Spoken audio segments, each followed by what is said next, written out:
VA loan rates have went down, and you've probably been getting every type of solicitation possible from lenders to do a VA streamlined refinance or the VA IRRRL with them. They've been cold calling you, emailing you, texting you, doing everything they possibly can. Heck, it wouldn't surprise me if they show up at your door sometime soon. They make these advertisements very enticing to you, like, hey, save $500 a month, skip a payment, no cash at closing. And you'd be thinking, why the heck would I not do this? Well, a lot of the times these lenders force these refinances on clients when it's not in their best interest. So what I'm going to do in today's video is break down everything you need to know to make sure you don't get taken advantage of, that you don't get screwed over, and that you make the best decision for you and your family. So what I'm going to go over today is a real world example of a client scenario that he sent me some mailers that he had got, and I decided, let me make a video about it. So I'm going to break down exactly the scenario, all the numbers, what you should and shouldn't do, and so that way at the end of this you have a really good understanding of how to navigate this process, because it's really simple, it's really beneficial,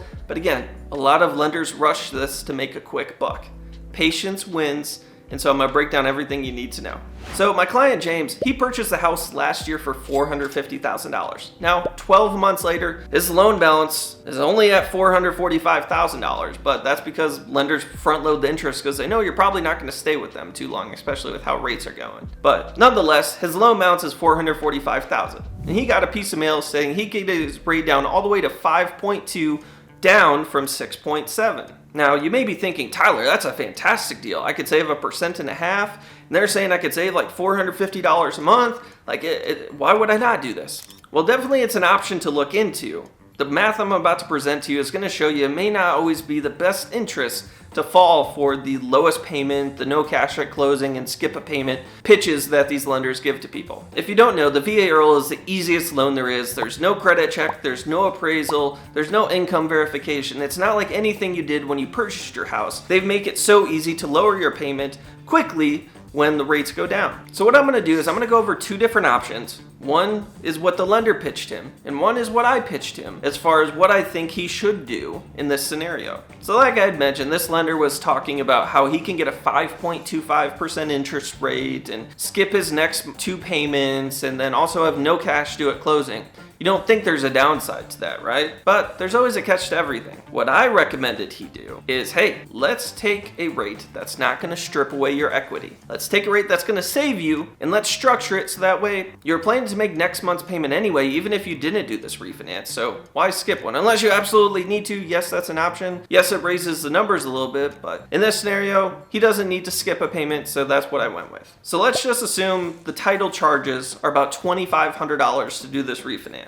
Now, there's not really too many other closing costs that are going to come out of your pocket in this scenario, because any sort of lender fees, most lenders don't really charge too many lender fees on VA refinances, and you should always go for options that usually don't have a lot of points. So there shouldn't be too many other fees besides title fees. And if you have an escrow account set up and the new lender setting one up and charging you for it, that's going to be offset later because the previous lender is going to send you an escrow refund check when that loan closes out. So those escrow accounts usually offset themselves. So outside of lender fees and title charges, there's usually not too many other fees that you incur when doing a VA refinance. So let's go through what the other lender offered him and break that down first. So like I said, it was a 5.25% interest rate. Really good, right? Every lender can offer that though. But they were charging 1% of the loan in discount points to get that rate. So the rates weren't that low, but they were buying it down to get there. Now they also pitched him that, hey, you don't have to make this month's payment, you don't have to make next month's payment, you get to skip 2 payments and then you could resume later. Well, technically, yes, that's how it can work. You always incur interest for the time that you closed on the new loan to the end of the month. So there's an additional closing cost there when you incur that interest charge. Now, the final part of his pitch was, hey, this isn't going to cost you anything. There's no money due at closing. That's technically true, but the VA IRRRL is the only VA loan that you're allowed to technically roll in closing costs for. So what they're doing is they're taking those $7,000 in closing costs with the points, the title fees, and everything like that, and they're just rolling into the loan, aka taking away your equity. So he worked at the last year to pay down that $450,000 loan to $445,000, but guess what? With this new loan, it's at $452,000, in a worse place than when he bought it. Now, this option technically does save him $445 a month off his monthly payment, even with the increased loan amount due to rolling in the closing costs. But there's a better option. This is what I pitched him. Now, the option I presented him did not have any discount points. We just took the market rate at 5.75%. Now, it's still a whole percent decrease decrease, so it's going to save him a good amount of money. But again, we don't need to skip a payment as I mentioned earlier in the video, so we're going to close it at the beginning of the next month within the first 7 days,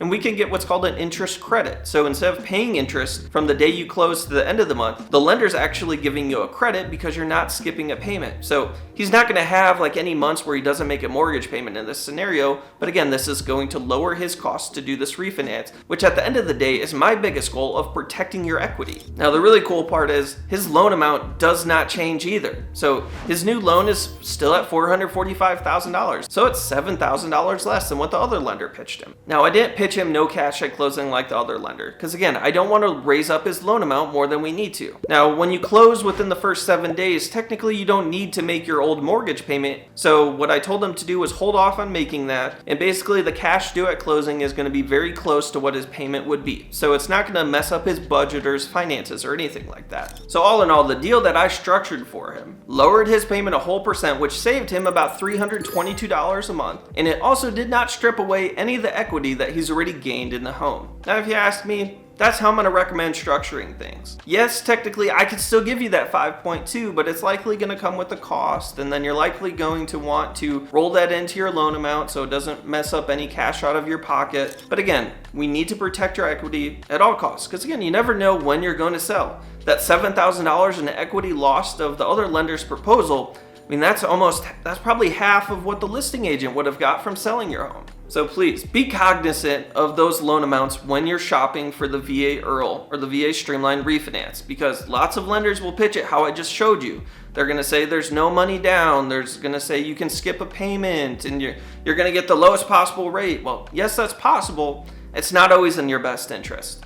Him saving over $300 a month at a very healthy interest rate and losing no equity and not having to really come out of pocket more than he was expecting to is a win in my book. Because here's the thing, it's not like we can only do this once. We technically can do this 210 days from the first payment date again. So if rates continue to go down and we could get them down to 5.2 later this year, we probably will, because again, it's not really messing up his financial situation too much. It's not having him to come out of pocket a lot. It's not taking away his equity, and that's a win in my book. So hopefully this video was helpful, giving you a breakdown of what the differences are of how lenders pitch these VA Streamlined Refinances, because again, I know that they're harassing you right now. All of my clients send me all of the mail and everything they get, so I know they're after you. And rates have went down, and there's a lot of good opportunities to refinance right now if you've purchased within the last few years.